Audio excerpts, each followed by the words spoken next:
الحمدللہ رب العالمین والصلاة والسلام علی اشرف الانبیاء والمرسلین وعلی آلہ واصحابہ اجمعین، اما بعد۔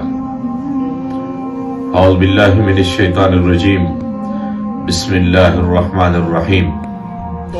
فلا تزکوا انفسکم هو اعلم بمن اتقى، صدق اللہ مولانا العظیم۔ انسان کی خام خیالوں میں سے ایک خام خیالی یہ بھی ہوتا ہے کہ اپنے علاوہ ہر کسی کو وہ گناہگار سمجھتا ہے۔ وہ کہتا ہے کہ جیسے میں نیک ہوں، میرے سامنے والا نیک نہیں ہے۔ اس کو سامنے والے شخص کے اندر بہت سارے عیب نظر آتے ہیں، بہت ساری خرابیاں نظر آتی ہیں اور بہت سارے نقص نظر آتے ہیں، لیکن وہی باتیں اور وہی خرابیاں اور وہی نقص اس کے اپنے من کے اندر بھی موجود ہوتے ہیں، لیکن وہ اپنے من کو کسی بھی بہانے کے ساتھ، کسی بھی حیت کے ساتھ وہ تسلی دیتا ہے کہ تو بخشا جائے گا، لیکن وہی مسئلے مسائل اس سامنے والے شخص کے لیے نہیں کہتا وہ۔ تو اللہ تعالیٰ کا ارشاد پاک ہے کہ اپنے ذاتوں کو زیادہ پاکیزہ مت کہو۔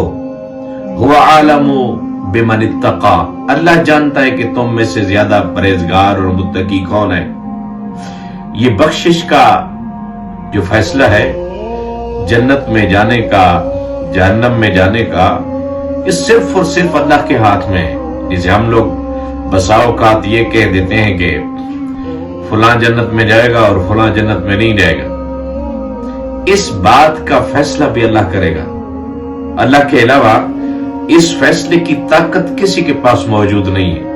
حضور نبی کریم صلی اللہ علیہ وسلم نے اصحاب کرام کو دو بنی اسرائیل کے بندوں کی بات سنائی اور ارشاد فرمایا کہ ایک ایسا تھا جو ہر وقت عبادت کرتا تھا اور دوسرا ایسا تھا جو ہر وقت گناہ کرتا تھا۔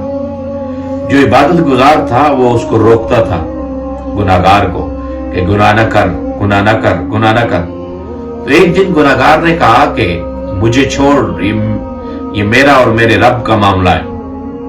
تو نیک کو غصہ آیا اور نیک شخص نے قسم اٹھائی کہ واللہ، اللہ کی قسم اٹھاتا ہوں کہ اللہ تجھے نہیں بخشے گا، یا یہ کہا کہ اللہ کی قسم اٹھاتا ہوں کہ اللہ تعالیٰ تجھے جنت میں داخل نہیں کرے گا۔ تو اللہ تعالیٰ کو اس نیک کے اس اترانے کے اوپر غصہ آیا۔ دونوں شخص فوت ہوئے، روبروئے خدا کھڑے ہوئے۔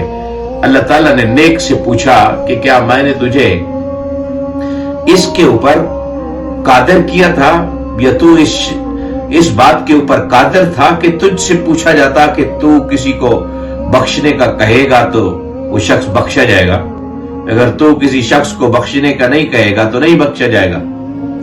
یا یہ کہا کہ کیا تو جانتا تھا اللہ تعالیٰ کی تقدیر کو کہ اللہ تعالیٰ اس کو بخشے گا اور اس کو نہیں بخشے گا؟ تو اللہ تعالیٰ اس نیک شخص کو اس گناہگار سے نفرت کی وجہ سے، جو اپنے آپ کو بہت نیک سمجھتا تھا، سامنے والے کو بہت گناہگار سمجھتا تھا، اس نیک کو ارشاد فرمائے گا کہ جا جہنم میں، یہ شخص جہنم میں چلا جائے گا۔ اور جو گناہگار ہوگا جس نے یہ کہا تھا کہ میرا معاملہ اللہ کے اوپر چھوڑ، اللہ جانے اور میں جانوں، اللہ تعالیٰ اس کو اس امید کی وجہ سے بخش دے گا۔ میرے بھائیو، اگر کسی کے اندر گناہ نظر آتا ہے تو اس سے نفرت نہ کریں، اس کے لیے مصلح بنے۔ اور مصلح اس شخص کو کہتے ہیں جو دل و جان کے ساتھ اگلے شخص کا بھلا چاہتا ہے۔ ہم اگر کسی کی اصلاح بھی کرتے ہیں تو بھرے مجمع میں کرتے ہیں، اصلاح کی اتنی نیت نہیں ہوتی جتنی اس کو بے عزت کرنے کی ہوتی ہے۔ اللہ تعالیٰ ہم سب کو تزکیہ نفس عطا فرمائے اور نیکیوں کے اوپر اترانے سے محفوظ فرمائے، تواضع اور انکساری کی دولت سے مالا مال فرمائے۔ وآخر دعوانا الحمدللہ رب العالمین۔